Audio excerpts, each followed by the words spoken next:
Lo que va a provocar el Estado demócrata cristiano es que haya una competencia, una verdadera competencia.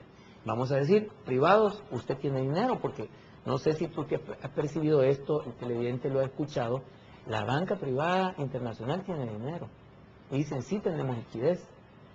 No sé si lo dicen para no crearle pavor a sus clientes, a sus ahorrantes, pero dicen, sí tenemos liquidez. Entonces, ¿dónde está esa liquidez? ¿Quién tiene que provocar entonces esta competencia? Es el Estado salvadoreño, es el Estado nacional. Es decir, señores, aquí tenemos 500 millones que los vamos a aplicar en las mismas reglas que ustedes tienen para el sector productivo del Salvador. ¿Para eso debe pasar el crédito por la Asamblea? Para eso debe pasar el crédito por la Asamblea, ciertamente. O sea, no es un crédito... ¿Cree que va a pasar por la Asamblea? Debería de pasar por la Asamblea. Debería de pasar por la Asamblea, porque es un empréstito que tiene todas las características necesarias de endeudamiento externo, por lo tanto, debe pasar por la Asamblea. En ese sentido, creo que ningún partido se va a negar. Y es ahí donde nosotros estamos demostrando que vamos tras la gobernabilidad. Y hay además 1.400 millones de dólares más en gestión, y que para nosotros deben ir aplicados al mismo sector, al sector público salvadoreño crediticio. ¿Por qué?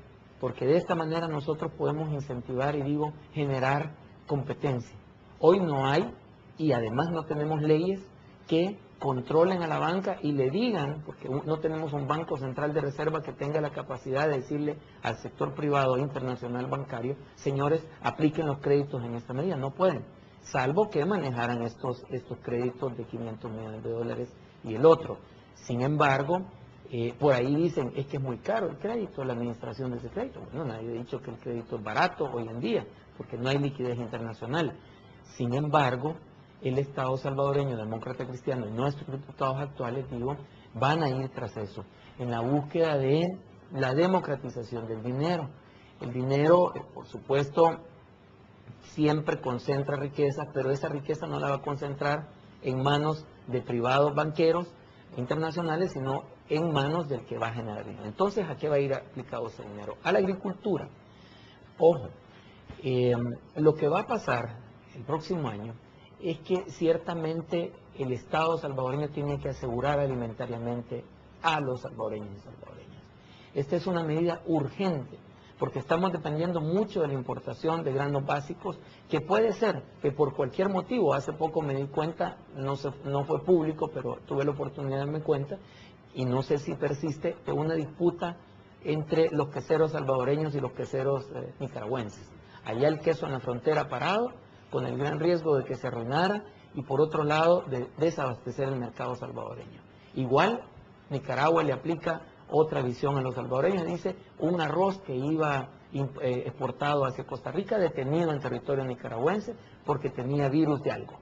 De manera que esas competencias pueden darse, esas protecciones de parte de los estados pueden darse, pero el gobierno salvadoreño tiene la obligación de asegurar alimentariamente a la gente. Entonces, estos créditos van a ir primero al gran empresario.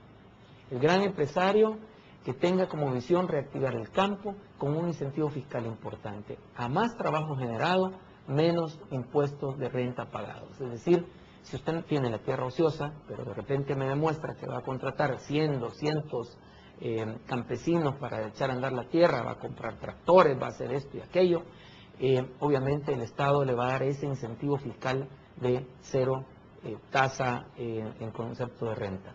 Para los medianos, los pequeños y los microempresarios, el Estado se va a convertir en garante. Hay otro problema para ellos, que no tienen acceso al crédito. Los créditos, las líneas de créditos a veces están en los bancos, pero le dicen, bueno, pero ¿con qué me va a asegurar?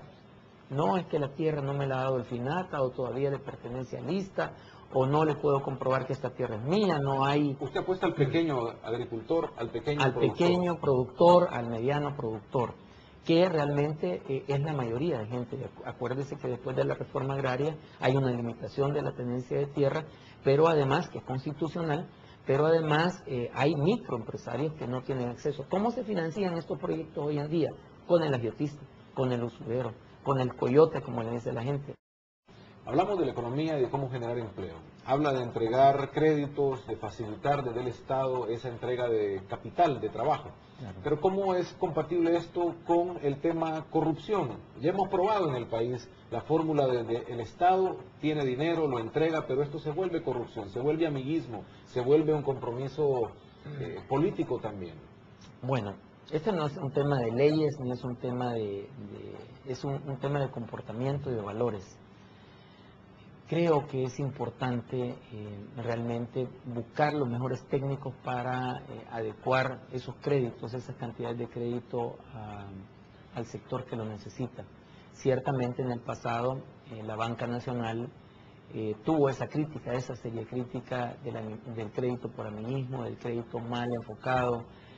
Vamos a poner reglas claras ciertamente sobre el crédito, las modalidades de crédito, sobre todo cuando nosotros estamos diciendo que vamos a ser garantes del sujeto de crédito, es decir, es una responsabilidad grande que el Estado va a asumir en el tema de la generación de riquezas. Nosotros esperaríamos ciertamente, y yo estoy muy seguro, que la gran mayoría de campesinos y de usuarios del sistema bancario, en este caso nacional, serían personas verdaderamente analizadas crediticiamente, con mucha experiencia de los analistas bancarios, de manera que esperaríamos que no haya corrupción, que no se maneje esos niveles de corrupción que suelen manejarse cuando el Estado, porque esa es la crítica que se le hace al Estado, que es un mal administrador, pero vamos a aplicar, por ser entidades estatales, aplicar la ley de la ética profesional, ética en el Estado, en el uso de los fondos del Estado, vigilar a través de mecanismos de participación ciudadana la inversión, porque nosotros, Rafa, estamos trabajando el tema de la descentralización del Estado salvadoreño y vamos a provocar que a través de los gobiernos locales la gente pueda accesar al crédito. Es decir, los alcaldes, las alcaldesas van a organizar a su gente, a los micro, medianos empresarios en su territorio, y estos van a dar, digamos, el respaldo moral, es decir, conocemos a este empresario, es un empresario cierto, luego dirá el analista. Es un tema de mucha finura realmente, pero sí hemos pensado en el tema, sobre todo la crítica que se generó en el pasado, que de alguna manera quizás tuvo razón la gente en hacerla. No tuvimos mucha gente en la cárcel, ciertamente, quizás el sistema falló, o simple y sencillamente fue una bola chiquita y se hizo grande, pero realmente vamos a controlar este ejercicio. Pero quiero terminar nada más la idea del tema del crédito con fondo de garantía estatal. Lo que sucede es que el intermediario, llamémosle así elegantemente, va, presta el dinero y además compra previamente, compra por anticipado la producción a bajo costo. Es decir, a veces el productor nada más, yo digo nada más para que lo vean trabajar, pero realmente no está ganando casi nada. Lo que el Estado salvadoreño durante la administración demócrata cristiana va a hacer es tratar de revivir el IRA, o si no, fomentar, eso todavía lo estamos analizando, fomentar el tema de centrales de abastos regionales, que funcionan en Europa hoy en día, que son lugares estatales en donde el comerciante llega a la plaza, pone su producción total, la trata de vender en 1 o 2 semanas, y si no la puede vender, se la compra el Estado al precio justo. Ahora, ¿qué pasa con el concepto de subsidios en todo esto? Porque entendemos que bajo ese concepto es un Estado que subsidia, auxilia, está buscando que esa producción funcione, pero ya vemos en lo que estamos ahora con el tema subsidios y el riesgo de siempre la tentación del gobernante o del grupo político en el poder de manejar esto y caer en un populismo. Vamos a continuar este proyecto en la medida en que vaya aterrizando realmente la inversión real, porque creemos que la persona tiene el derecho a superarse. Nuestra tesis, basada en aquel proverbio asiático que dice, en lugar de dar un pescado hay que enseñar a pescar, nosotros como pescados estamos dispuestos ciertamente a colaborar en ese efecto de hacer crecer la economía familiar, no a base de subsidio, sino a base de lucha real y de apoyo del Estado, porque es cierto, el bono por la educación, el bono por la salud, el gas licuado,